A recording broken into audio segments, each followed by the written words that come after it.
how you go through life. So, more seriously, my favorite part of writing for the show was like when you were finished with your damn labors in the room and you went on the set and then you dealt with like, oh wait a second, this seems like a lot of stuff for me to say given how I'm feeling right now. I mean, it's working with the actors and working with the director to make it, that much more real. So that's a great part of the process. As an actor on the show, these guys were the greatest group of writers to work with, not only because they're phenomenal writers, but they really allowed us to just say, I really don't think that I'd say that, or you'd move it so many times when you're on a show. It's word for word, it's comma for comma, it's no, you gotta play the ... You have to say hey instead of huh. I've been given that line and go, huh, pretty girl. No, the line is hey, pretty girl. Like, really? Come on, guys. But these guys really were absolutely always open to just allowing it to change on the set, and it was such a gift for us that they saw. I mean, some of us had a little more leeway than others, and some of us they just didn't argue with.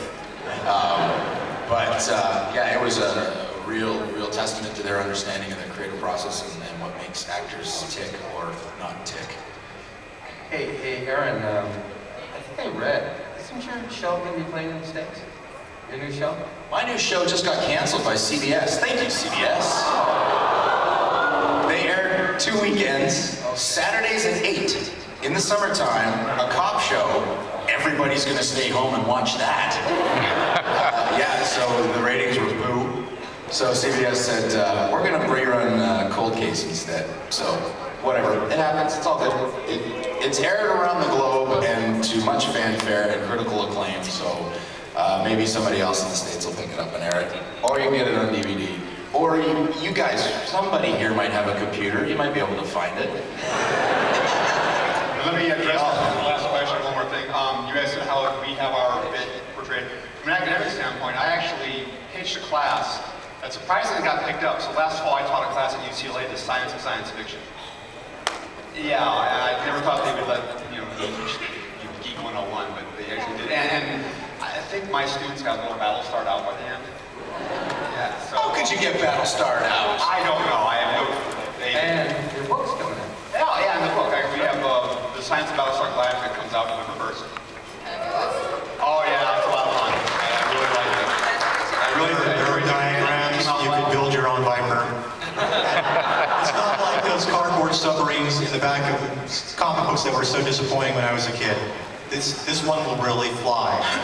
Yeah. Getting to the Tillium might be an issue, but the rest works.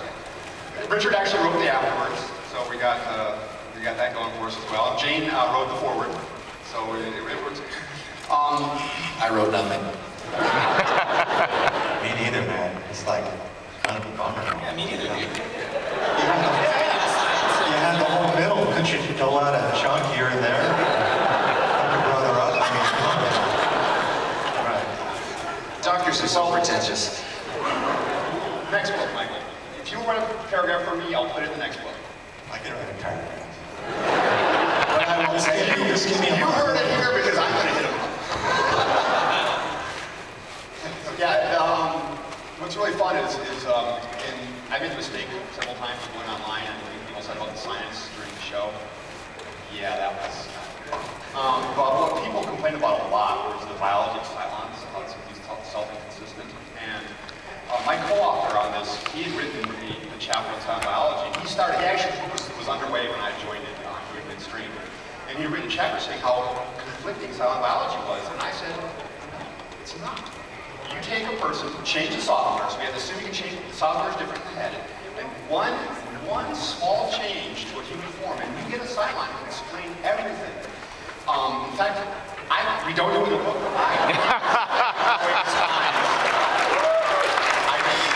With this model. Now, what happened was we had this actually debate on whether or not the Cylons were self-consistent, and we're going back and forth, and it got a little heated. Our ego exchange got a little tense. And when I finally convinced him that what I was saying works across the board, he said, I'm convinced that works. So what he did is, knowing that I have gone online and read A building in my basement. and knowing that I've gone online and gotten frustrated at fan comments in the past, what he did was, and this was a masterpiece, he took our email exchange and based the chapter on that. And the chapter on silent biology is entitled A Hypothetical Conversation Between a Real Scientist and a Smart-Ass Fanboy. How I can build my own day. So, I'm proud of Fun that. is when you're a sci-fi and a scientist. You what? It's fun is when you're a sci-fi and a scientist. Are you? Hi there.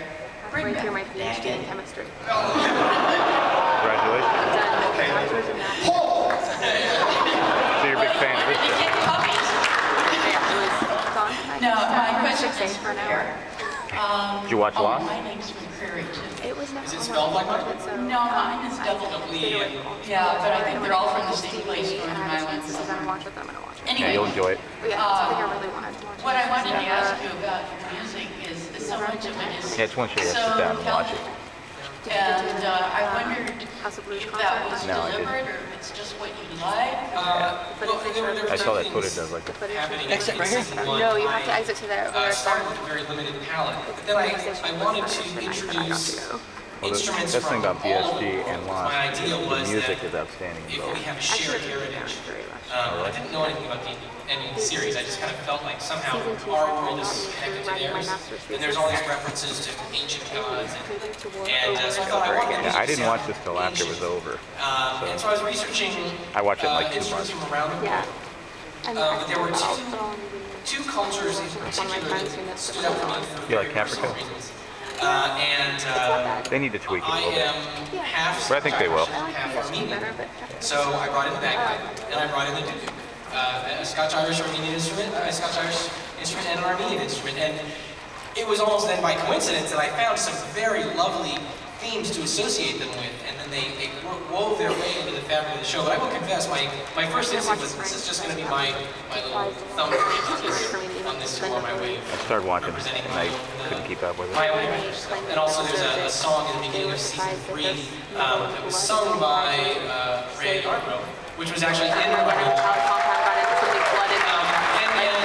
And of course, the Adama, all of the really emotional themes. It's all over my head anyway. What? It's all over my head anyway. Irish or Scottish sound. So I found a lot of uses for these things. But yeah, they were very personal reasons. Incorrect. This sounds good. By the way, this is happening. I'm a big fan. But really, we actually, when Bear and I were tasked with coming up with encoding jump coordinates in Watchtower. But so I apologize for that part. But we were on the phone talking about it, and we did a lot more work on it than the old we see on the screen. But we were on the phone talking. He's in here playing bits of it on his piano. I really just closed my eyes and said, you know, I'm working with someone who's ultimately talented, super talented. This show's coming to an end soon. There won't be many more moments like this. So I just closed my eyes and half listened to him and just kind of took in the moment because it's not going to be any more. And I think everybody had major withdrawal symptoms when we finished. Oh yeah. So, you agree with that? I don't miss it. Not at all. Up here, it's still Continuing going. to grow in new ways. Not really. No, true. Hey, first of all, I have to admit that until about 4 months ago, I never watched BSG, never saw an episode. I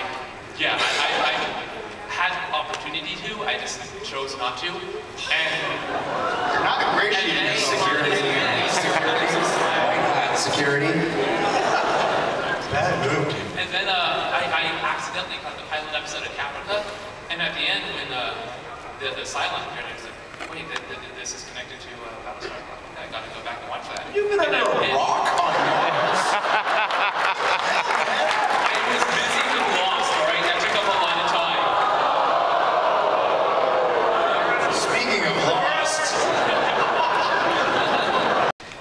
Follow when it was happening. As you should be. Yes, I'm so sorry.